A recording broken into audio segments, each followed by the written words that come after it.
Hello teacher, students, welcome! Bem-vindos à nossa aula de língua inglesa. Eu sou o professor Ademir Ribeiro e eu vou junto com vocês aí para a nossa aula de hoje. Vamos dar uma olhadinha no nosso objeto de conhecimento? O nosso objeto de conhecimento, usos de linguagem em meio digital, internetês. Detalhamento, língua inglesa como instrumento de ampliação de possibilidades de informação no mundo globalizado e multiletrado. Significado e função das novas formas de escrita na constituição das mensagens, emojis, abreviações, internetês, etc. Vamos para a nossa aula? Bom, o tema da nossa aula gira em torno aí da comunicação em meio digital. E um dos termos cunhados para dar conta de todo esse tipo de comunicação é o internetês. O que é? Qual é a definição desse termo internetês? Então, é um termo que se refere ao estilo de comunicação informal e abreviado utilizado por usuários de internet, especialmente em chats, redes sociais e fóruns online. Bem, o internetês, então, esse termo que nós utilizamos para remeter a esse tipo de comunicação. Lembrando que a comunicação ela tem de ser rápida e efetiva. E para que se atinja esse nível assertivo da comunicação, é necessário que a gente digite, que a gente se comunique de uma forma bem rápida. Então, isso é bastante comum aí no meio digital. Em outros ambientes, ainda é necessário que nós tenhamos muito cuidado na nossa comunicação. Nós não podemos abreviar, nós precisamos escolher corretamente os termos a serem utilizados e assim por diante. Mas no meio digital, nós podemos abreviar nossas palavras, abreviar frases, enfim. A ideia é se comunicar de forma efetiva, assertiva e rápida, tá? Quais são as características, então, desse termo internetês, desse tipo de linguagem? Vamos ver? Olha só, esse estilo do internetês, ele caracteriza-se por uso de abreviações como U para falar you, You quer dizer você ou vocês, não tem distinção aí de número, pode ser você ou vocês, a depender do contexto. E eu posso abreviar somente com a letra U, que o som é o mesmo, you, ok? Aí, emojis and emotions, como? Esse primeiro aqui é um dos primeiros, faz 2 pontos, mais ali, fecha parênteses ali, nós já temos, então, um sorriso ali, para expressar, esse aqui é um dos primeiros que surgiram. Hoje a gente tem até, inclusive, as carinhas ali, que já evoluíram bastante. Mas elas também passam essa comunicação, elas também entram nesse rol, de comunicar-se de forma efetiva, clara, porém rápida, Então, às vezes, quando você está triste, não precisa escrever que você está triste. Basta escolher um emoji ali e você resolve, você passa esse tipo de informação. Isso também é uma característica desse meio digital, desse tipo de comunicação que prevalece nesses ambientes. Um outro ponto, olha só, gírias. Gírias e expressões populares como LOL, que a gente fala como LOL, que é loud, out loud, laugh out loud, quer dizer, rindo muito, rindo alto, gargalhando mesmo, ou BRB, be right back, volta, esteja de volta, volte rápido, enfim, essas abreviações, então, são bastante comuns na linguagem aí, dos meios digitais, tá? Então, tudo isso faz parte desse grande termo internetês, tá certo? Então, colocamos aí a nossa aula, tudo aquilo que servirá de base para o que nós vamos falar na nossa aula. Agora a gente vai trabalhar também questões de gramática relacionados aí a esse termo internetês, que é um método de comunicação especialmente desenvolvida e utilizada aí nos meios digitais. Vamos ver o nosso primeiro aspecto gramatical? Então, voltado agora para a gramática trabalhada, contractions. Então, a comunicação do meio digital, o internetês, ele faz uso, então, de abreviações com muita farto, as abreviações e contrações. Nós temos exemplos. I am, don't and can't. Essas 3 abreviações aqui, tá? Olha só, formas abreviadas são bastante comuns nesses ambientes digitais. Short answer, por exemplo, yes, I am ready. No, he isn't. No, they aren't. Então, repare que essas formas abreviadas, elas aparecem em várias construções, especialmente aí nas construções negativas, tá? Então, repare que elas são uma característica aí desse ambiente digital, tá certo? Por exemplo, I am é a abreviação de, no caso, am, I am, né? I don't, né? Don't aqui é do not. E a forma abreviada don't. Can't vai ser can not. Olha as abreviações, então, bastante comum nessa comunicação aí das redes, tá certo? Pode utilizar, então, as formas abreviadas em outros contextos? Até pode, especialmente na fala, comunicação informal. Mas devemos prestar atenção que, em certas situações, nós não podemos utilizar, então, essas formas abreviadas ou lançar mão aí do internetês para se comunicar, tá? Não é viável, não é aceitável você mandar um e-mail, por exemplo, um e-mail comercial, utilizando essas abreviações, porque ela é uma linguagem característica dos meios digitais também, só que para esse tipo de comunicação, né? Quando você vai enviar um e-mail, por exemplo, importante para alguém, você deve escolher as palavras com muita cautela e evitar ao máximo essas abreviações, repetições, tudo isso que é comum no ambiente digital não cabe, mesmo sendo no ambiente digital, para situações formais como um e-mail, né? Há certos e-mails que exigem aí, né, um preparo, né, uma preparação de tudo que está sendo escrito ali, passar as informações de uma maneira adequada, correta, sem utilização aí do internetês, tá certo? E tudo isso, embora seja aí do meio digital, nem todas as situações eu devo utilizar o internetês, tá certo? Assim como a gente pode utilizar abreviações, gírias aqui fora, né, numa comunicação informal, há situações que nós precisamos também tomar cuidado e escolher com mais cautela as palavras e a forma de se comunicar, tá certo? A gente tem que prestar sempre atenção ao contexto, com quem eu estou falando, né? Qual é a situação que eu estou falando, que eu estou me referindo, e aí sim fazer a escolha correta. No meio digital pode, em algumas situações, outras não. Aqui fora também, né? A gente se comunica com os nossos colegas de uma maneira mais direta, descontraída, sem preocupação com as palavras, né? Mas a depender da situação, eu preciso tomar esse cuidado. Então é sempre usar o bom senso e analisar sempre o contexto de comunicação, tá bom? Mais formas de abreviações. Gonna. A abreviação gonna é a expressão de going to. Going to é uma expressão, então, que nós utilizamos para falar de futuro, tá, gente? Going to. Opa. Então a expressão going to eu vou utilizar para falar de um futuro próximo, de algo que vai acontecer com certeza. Mas eu tenho a sua forma abreviada gonna. Isso é muito comum numa escrita, numa grafia, assim, do dia a dia, né? O gonna, nas comunicações aí do meio digital, com certeza irá aparecer. Exemplo, I'm gonna watch a movie tonight. Olha só, eu vou, estou falando de futuro, um futuro breve, né? Um futuro que vai acontecer com certeza. Ao passo que o will, que é outro formador de futuro, eu vou utilizar ele para falar de um futuro mais distante, incerto, tá?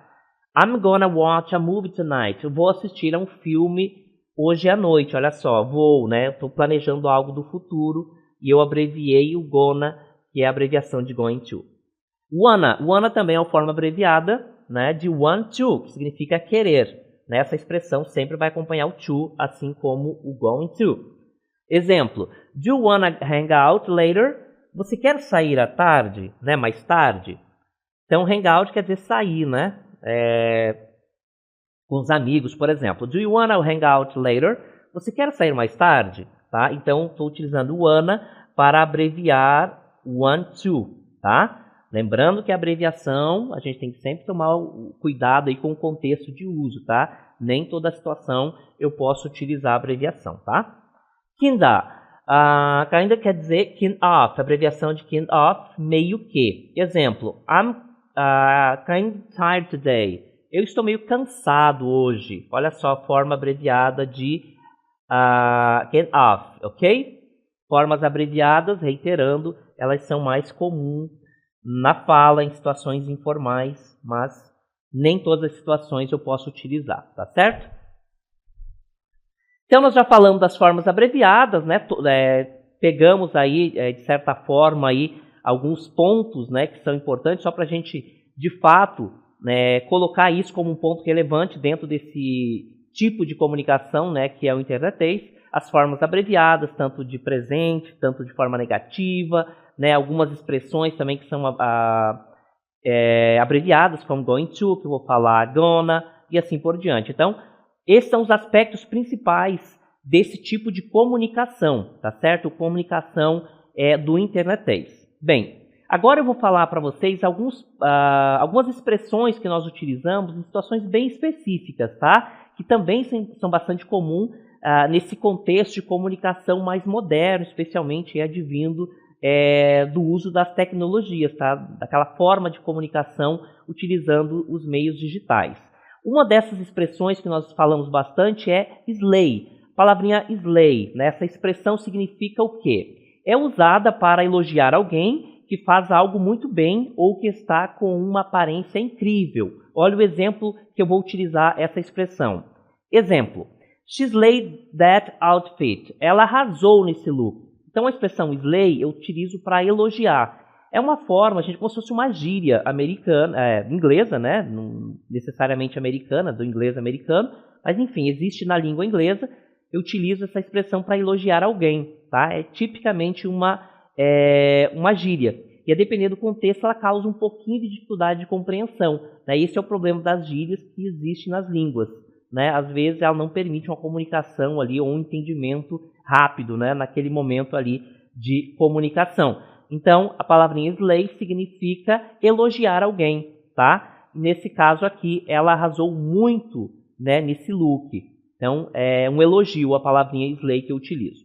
Uma outra palavrinha que eu vou utilizar, um outro termo, é ghosting. Essa aqui é bastante conhecida já. Esse termo, gente, nós utilizamos para falar de uma pessoa, por exemplo, que está dentro de um relacionamento, que está se comunicando ali, né, o tempo todo, do nada essa pessoa some.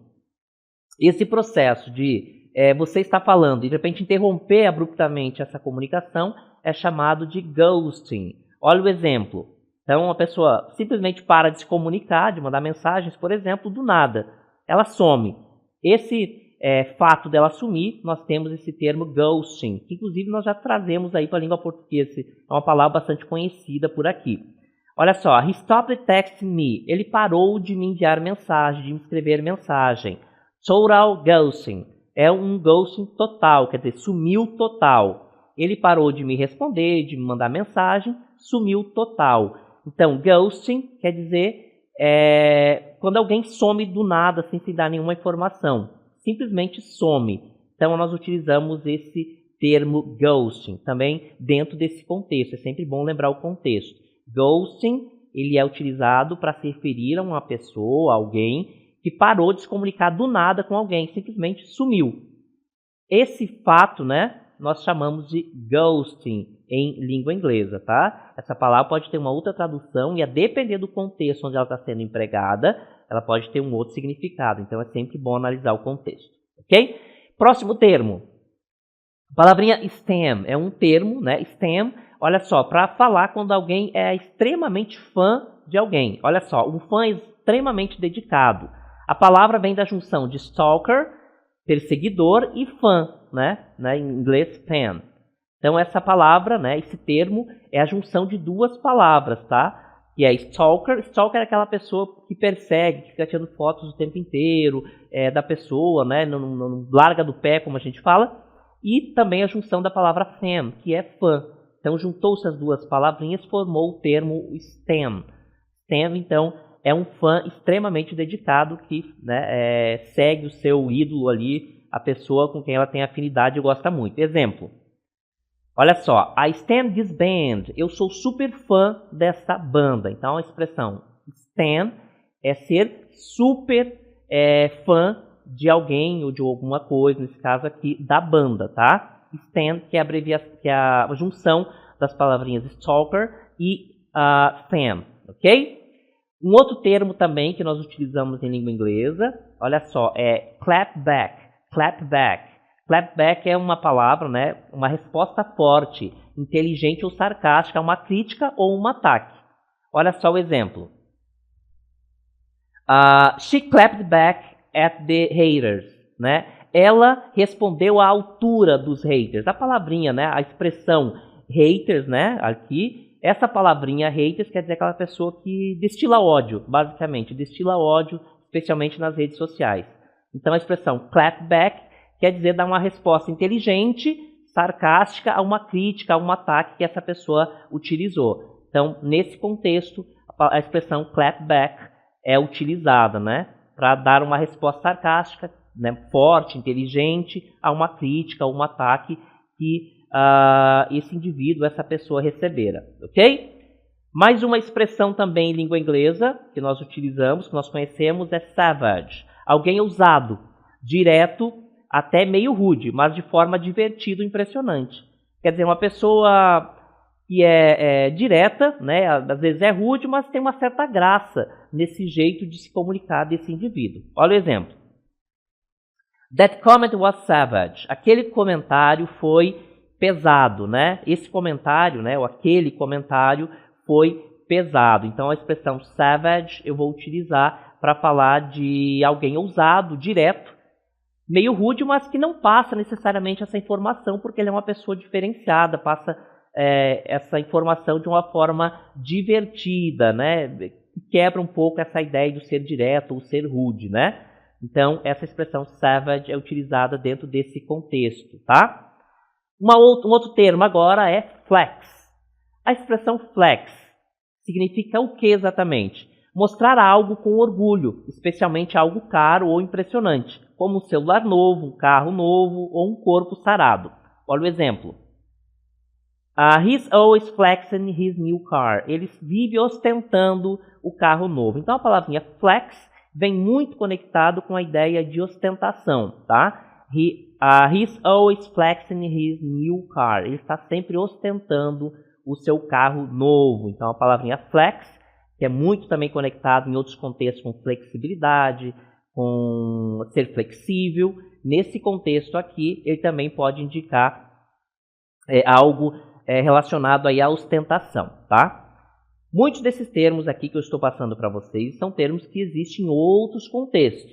Por isso que a gente sempre fala, quando estiver lidando com um outro idioma, preste atenção no contexto. Aliás, não é qualquer um outro idioma, precisa ser também na nossa língua, no nosso próprio idioma. A gente está atento aí ao contexto de comunicação. Às vezes o contexto exige um pouco mais de cuidado, às vezes não, tá? Então é sempre bom estar conectado aí com o contexto, né, de comunicação. Essa expressão, por exemplo, flex, a depender do contexto, não é isso.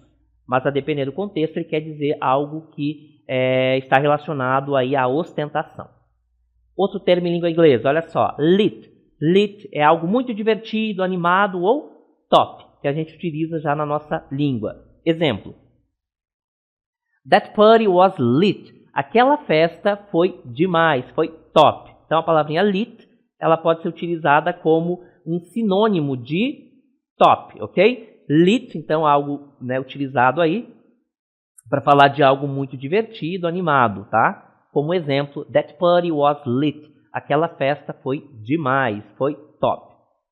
Outro termo que com certeza vocês conhecem, já ouviram falar em algum momento, é a palavra cringe, que significa algo embaraçoso, vergonhoso ou forçado. Essa palavra já tem alguns anos aí que ela está rolando aqui na língua portuguesa, e daí por isso eu falo que provavelmente vocês já ouviram esse termo.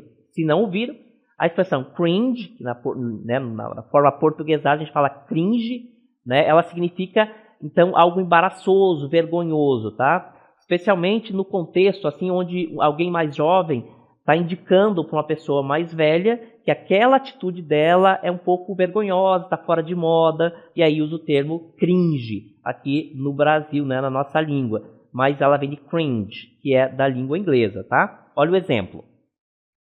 That video was so cringe. Aquele vídeo foi tão vergonhoso, né? Eu senti vergonha daquilo, foi embaraçoso. Então, aquele vídeo, né? That video was so cringe. Aquele vídeo foi muito vergonhoso, né? Super vergonha alheia, né? Quando alguém passa esse vídeo, né? Mostrou esse vídeo, a gente sentiu vergonha pela pessoa. Então, a expressão cringe, ela é uma expressão que eu utilizo para falar de algo embaraçoso, vergonhoso, tá? É um neologismo, né? Uma palavra que é utilizada dentro desse contexto agora, dessa comunicação mais recente, né? Lembrando que, né, que a língua, que a comunicação, ela é viva, ela vai se moldando aí ao tempo, com o passar do tempo.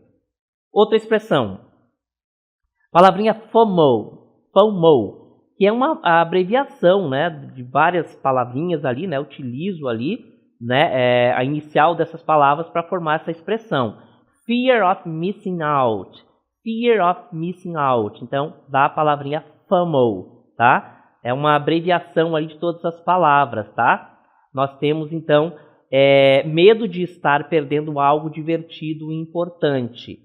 Fear of missing out. Medo de perder, né? De estar perdendo algo importante, tá certo? Olha o exemplo. I have FOMO when I see my friend at the party without me. Eu tenho FOMO, quer dizer, eu tenho esse medo, né? Esse medo de estar perdendo algo divertido quando meus amigos, vejo, né, meus amigos em uma festa sem mim, né? Então, é exatamente esse contexto, tá? Então, a expressão FOMO é uma abreviação de Fear of Missing Out, que é sentir medo de perder algo, tá? Basicamente, essa é a tradução, só que dentro desse contexto aí, né, perder algo divertido, algo importante. O exemplo deixa bem claro isso, né? I have FOMO when I see my friends at a party without me. Eu sinto esse medo de estar perdendo algo importante e divertido quando vejo meus amigos numa festa sem mim, ok? Uma outra situação, né, outra palavrinha que nós utilizamos em língua inglesa, que nós utilizamos especialmente aí nessa comunicação mais moderna, é a palavrinha, a expressão GOAT, que também é uma palavrinha que é uma formação, né, da inicial de outras palavras. Olha só, é a abreviação de Greatest of All Time. Então, GOAT é essa abreviação aqui, que significa o quê? Usado para descrever alguém que é melhor de todos os tempos em algo. Quer dizer, aquela pessoa que é sensacional em um aspecto. Muito comum no esporte e na música. Olha o exemplo. Serena Williams is the GOAT. Serena Williams é a melhor de todos os tempos. Então, GOAT é abreviação, né? É um termo que eu utilizo para falar o melhor em alguma coisa, né? O sem comparação, o fora de série, tá certo? Essa palavrinha, então, Greatest of All Time, é um acrônimo, né? A gente vai juntando ali a inicial de todas as palavras para formar uma outra. Esse processo a gente chama de acrônimo, em língua inglesa, acronyms, ok? Bem, nós vimos aí então várias palavrinhas novas, vários termos que nós muitos já utilizamos aqui na língua portuguesa e que indicam uma situação específica de comunicação, né? A gente precisa conhecer essas palavras e esses termos que elas são utilizadas em determinadas situações para que a gente entenda o que o outro está falando e a gente possa se comunicar de uma forma mais efetiva, tá certo? Então, nesse ambiente digital, está cheio dessas palavrinhas, desses termos novos, estão surgindo aí a todo momento. Um outro ponto que nós temos também relacionado ao internet são as abreviações, né? Eu já falei aqui dos acrônimos, né? Que é quando eu posso, né, utilizar aí, formar uma palavra a partir da inicial de outras, né? Mas também tem as abreviações, que nós já vimos isso também, especialmente nas formas negativas, né? Quando eu abrevio a palavrinha not.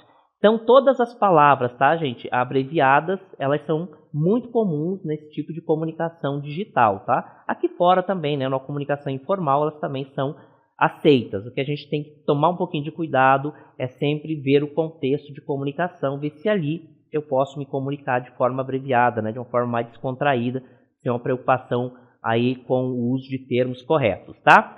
A gente sempre parte do ponto que o importante é a comunicação, é passar a informação e compreender a informação do outro. Então, abbreviation é abreviação, né? Ou, de forma geral, né, abreviação ou uma diminuição da palavra, né, ou frase. Então, abreviação é isso, ele pode ser relacionado a uma palavra ou então uma frase ali, um termo também um pouco mais longo, eu posso abreviar, tornar menor isso e aí vai facilitar com certeza a comunicação. Então, a abreviação é todo esse contexto aqui, tá? Onde eu diminuo uma palavra, uma frase ou algum termo, tá certo? Exemplos. Library, né? Eu tenho lib, né? L-I-B, for library, né? Eu tenho essa expressão lib para livraria, né? Aliás, a library, então, ela é uma biblioteca, tá? Não é livraria, tá, gente? Ela é um falso cognato, tá? Outra expressão. Eu tenho ABBR, né, dessa formação ali, ABBR para abbreviation, né? Eu tenho inclusive uma palavra para palavra abreviação. Approx para approximate. Então a abreviação da palavra approximate eu vou utilizar approx, ok? Então esses são os tipos de abreviações. Eu posso abreviar palavras ou posso abreviar termos de modo geral, então frases por completo, tá? Bastante comum aí na comunicação informal, em frases negativas, etc. Ok? Bem, nós vamos ver agora, gente, o verbo to be, né? Como é que nós utilizamos, né? Todo esse termo aí, esse contexto. Vamos dar uma olhadinha? Verbo to be, ser, estar. I am, I am, I'm, I'm. Eu sou, estou. You are, you're. Você é, está. He is, he's. Ele é, está. She is, she's. Ela é, está. It is, it's. Isso é, está. We are, we're. Nós somos, estamos. They are, they're. Eles são, estão. Então, nós estamos falando de abreviações. O verbo to be ele é repleto aí de possibilidades de abreviações. Então, nós vimos ali como o verbo to be pode ser abreviado. Um outro verbo também que nós utilizamos bastante suas formas abreviadas é o verbo to have. Acompanhe aí as suas formas de abreviações. Verbo to have, ter como auxiliar. I have, I've. Eu tenho. You have, you've. Você tem. He has, his. Ele tem. She has, she's. Ela tem. It has, it's. Isso tem. We have, we've. Nós temos. They have, they've.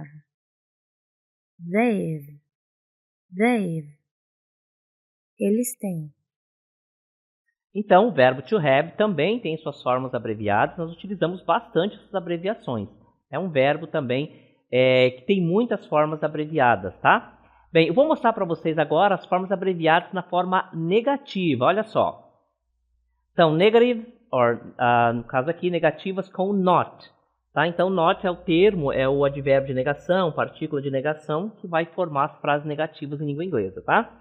Is not vai ter isn't, tá? Não é, não está. Are not vai ter aren't, repare, a forma abreviada, que significa não são, não estão, aí depende sempre do sujeito, tá? Was not vai ter sua forma abreviada wasn't, lembre-se que as formas negativas é sempre o apóstrofo antes do T. Não era, não estava, aí também depende do sujeito, tá?